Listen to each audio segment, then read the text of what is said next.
Eala quick to put rising popularity into perspective. Manila, Philippines.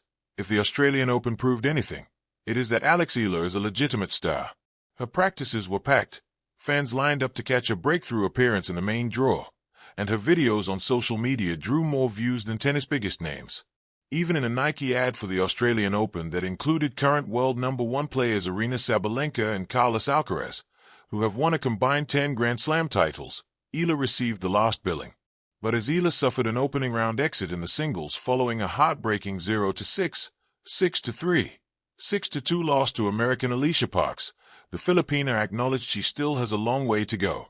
"I'm nowhere near the leagues of the greats, Novak Djokovic, and then now, Sabalenka and Alcaraz, and all of these people. I have so much respect for them," said Eala in her post-match press conference. "I like to think that I have a following for a reason, and I like to think that the impact that I've had and the platform that I've built has a positive effect on a certain demographic and my demographic." Eala also downplayed comparisons to Filipino boxing icon Manny Pacquiao, whose fights during the peak of his powers were a national affair. "Manny Pacquiao is different," said Eala in Filipino. "He is on another level. I remember when Manny has a fight, it felt like a vacation for people. And then the whole family is together at home. There's lesson and popcorn. I think I'm still a bit far behind." Eala had looked on her way to advancing to the second round as she blanked Parks in the opening set only to lose steam in the second and third sets.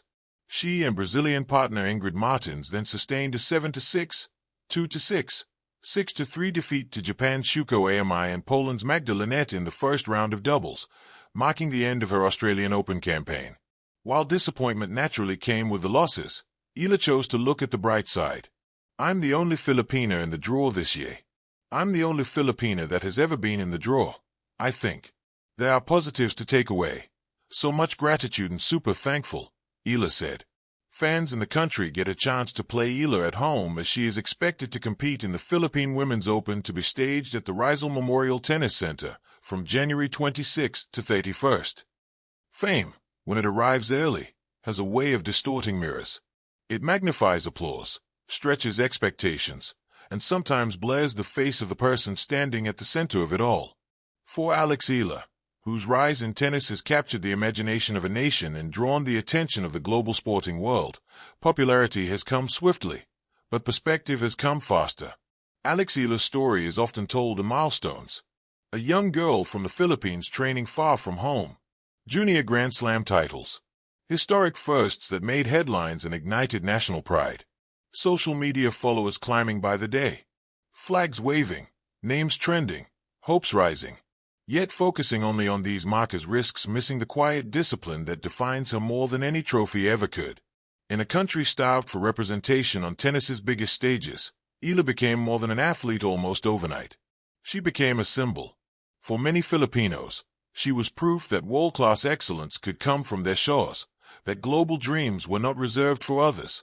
Popularity, in this sense, was not merely admiration, it was collective hope. And hope can be heavy to carry. What sets Eala apart is how deliberately she refuses to let that weight bend her posture.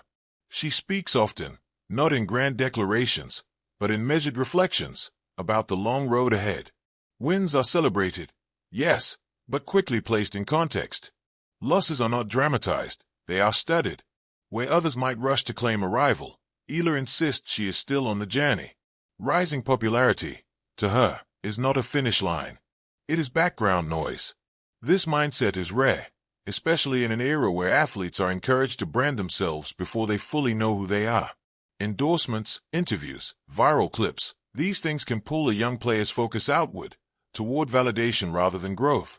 Eala, however, keeps returning to fundamentals, training sessions, fitness, mental toughness, incremental improvement. Her perspective is anchored in process, not praise. Perhaps that grounding comes from distance. Leaving home at a young age to train abroad forced her to mature early, to understand that comfort is not a prerequisite for progress. When your daily life is built around sacrifice, time zones, missed celebrations, relentless schedules, fame feels less intoxicating. You learn that success is fragile, earned anew each day, and never guaranteed. It also helps that Eala's relationship with popularity is filtered through gratitude rather than entitlement. She acknowledges the support she receives, especially from Filipinos who see themselves in her victories. But gratitude, when healthy, does not demand perfection. It allows room for growth, mistakes, and patience.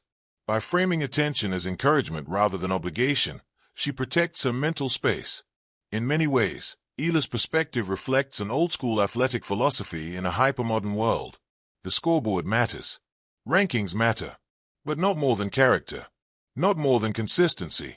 Not more than the willingness to lose today to win better tomorrow. This outlook is not flashy, and that may be precisely why it works. There is also quiet courage in resisting narratives imposed from the outside. Fans want heroes. Media wants stories of destiny. Critics want instant greatness. Eala does not reject these narratives angrily. She simply steps around them. She allows herself to be young, to be learning, to be unfinished. In doing so, she reclaims ownership of her own timeline. Her popularity, then, becomes something almost secondary, a byproduct rather than a goal. It follows her, but it does not lead her. She understands that tennis careers are marathons disguised as sprints, and that burning too brightly too soon can leave little fuel for later stages. Perspective is not about downplaying success. It is about placing it where it belongs. For young athletes watching her, this may be her most important lesson. You can be ambitious without being consumed. You can carry a nation's pride without letting it crush your individuality. You can stand in the spotlight and still keep your eyes on the baseline, waiting for the next serve, the next rally, the next chance to improve. Eala's rising popularity is real, deserved, and growing. But what makes it sustainable is her refusal to be defined by it.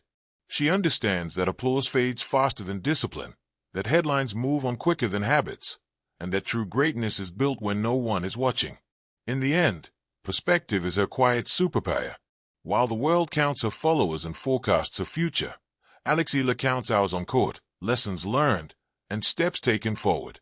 Fame may follow her wherever she goes, but she remains focused on where she is going next.